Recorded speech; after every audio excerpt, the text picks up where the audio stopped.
What's happening, crew? This just came in. It's a spoon ring that needs to be resized. So here we go. Here's the ring. She just came in and wanted this done right away, so I said, sure, I'll sneak it in. So it was way out of round. I rounded it out the best I could, but this is not attached on the back side.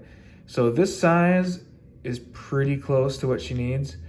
I'm gonna make it just a tad bit smaller, and then I'm gonna solder that band onto the back side, the underneath. So anyway, then I'm gonna polish it up. So remember what it looks like now, and then once we get it polished, at the end. Okay, it's time to solder this ring, so we're going to, we put denatured alcohol on it, and we let that burn off, and that prevents it from getting fire scale. All right, so we'll put flux on our joint. We want to solder right down in here.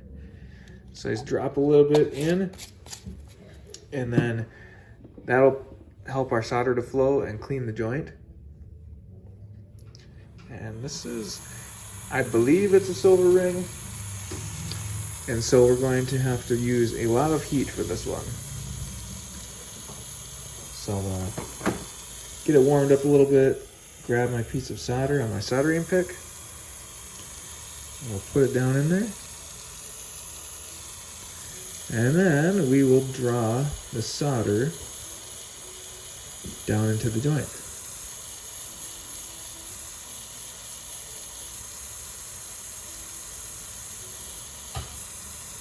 There it started to flow.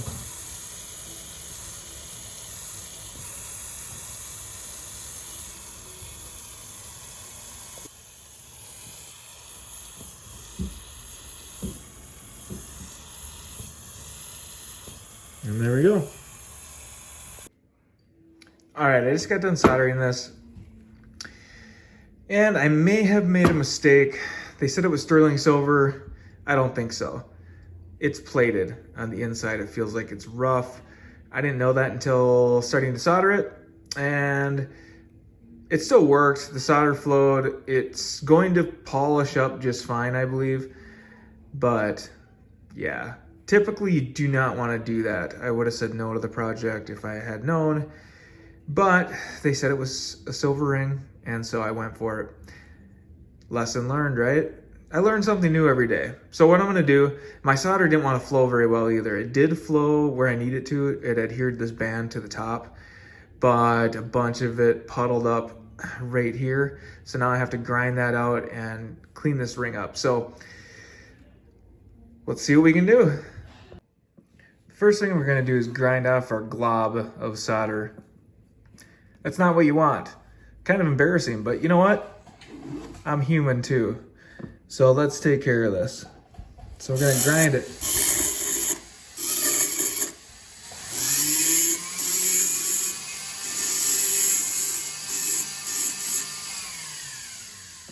That was easy. Okay, so that's pretty close.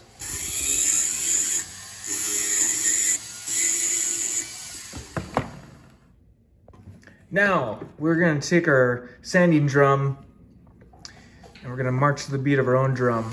Sand this inside. Because we can't have it looking shoddy. And we need to clean up our previous tool marks.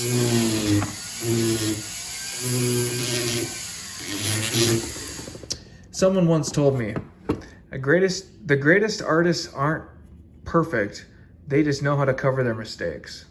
So let's do that today. It's not really a mistake, it just is what it is.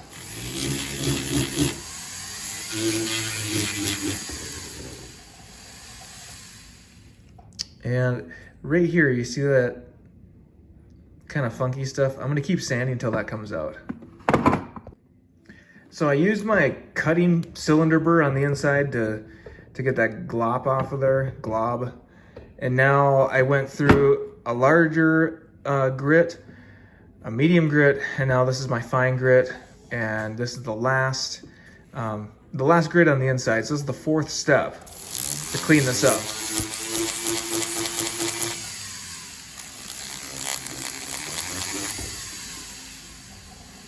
Look at how shiny it is.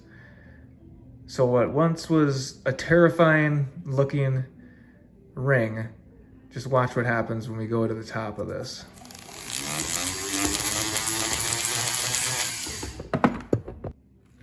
All right, now let's get to work on the top. I just did a little practice to make sure it was coming off okay. And we're going to just get after it.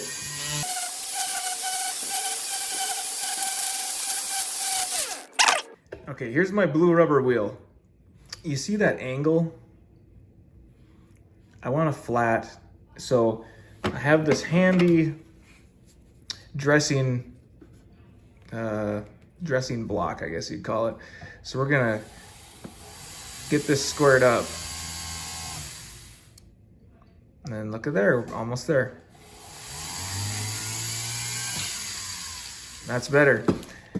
Now we know we're gonna be flat. When we're going like this on here, we are not going to be having any funky angles.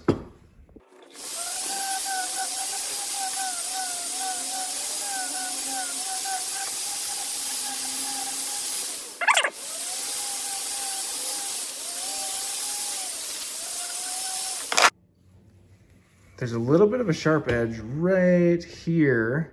So I'm gonna run my smaller blue wheel in there to smooth it out. Let's go back and forth.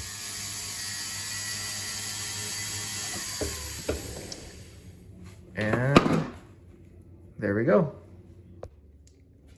Guys, next we're gonna polish this. So you've seen this a million times in my other videos. I'm gonna do the inside of the ring, the side of the ring, and then the top. And then I'm gonna come over using this compound ZAM, and then I'm gonna come over and polish it on this side, and we'll put it in the cleaner.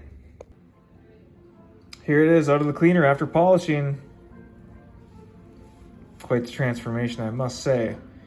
From that black, nasty looking to rounded out, polished and sized. I think we're going to have a happy customer. Okay, so you guys just saw me size that spoon ring. It's not the first time I have been surprised on a project and wondering like, whoa, what is this material?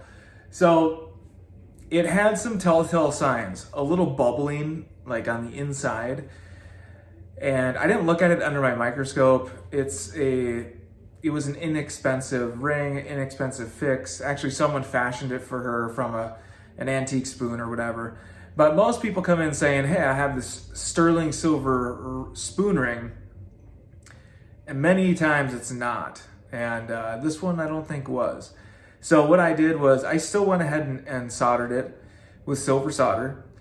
And I was able to polish and sand and use the rubber wheel and get all the oxidation off of it and the plating that wasn't adhering well to the ring. So in the end, it turned out great. She's gonna love it. She's about to come pick it up. And just a word of caution, when you're working on spoon rings, just look carefully at them. It wasn't stamped sterling silver, but many times it's on the handle, which this did not have, or this was the end of the handle, I'm sorry. It's up further on the shank of the spoon, depending on the spoon. And anyway, spoon rings. Sometimes I heard this quote from a former boss I had. He goes, just because you can doesn't mean you should. That's some sound advice right there. And one of the things I have changed up in my studio is I used to do watch batteries. I used to change people's watch batteries and get them set up so their watch was running. And I had one bad experience with a watch band. So I did watch batteries and watch bands. On the bands, I would remove links or add links or whatever people would need. And someone came to me with a brand new watch and the pin would not come out, and my tool ended up breaking off inside the hole on the watch band.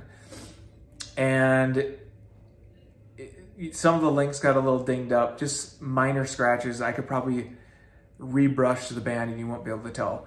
but this customer insisted that I buy him a new band. So there went all of my profit for the whole year of changing watch batteries in this one band that I have to replace. So there's certain, just because you can doesn't mean you should. So I no longer do anything with watches. I won't touch them. I send people elsewhere to get watch batteries, watch bands, all those things. And you know, I'm probably missing out on a little portion of people that I would gain their business by doing watch batteries, but honestly, it's not worth it for me. I'm not a watchmaker. We have the same tools, similar tools, and it's intricate work, just like jewelry making, but watches are a whole different thing. So I decided no more watch work. So I get calls every week about changing watch batteries, and I say no. And I've been a yes man my whole life, so it's very difficult to say no, but I'm really happy that I've been able to. So thanks for watching, guys. See you on the next one.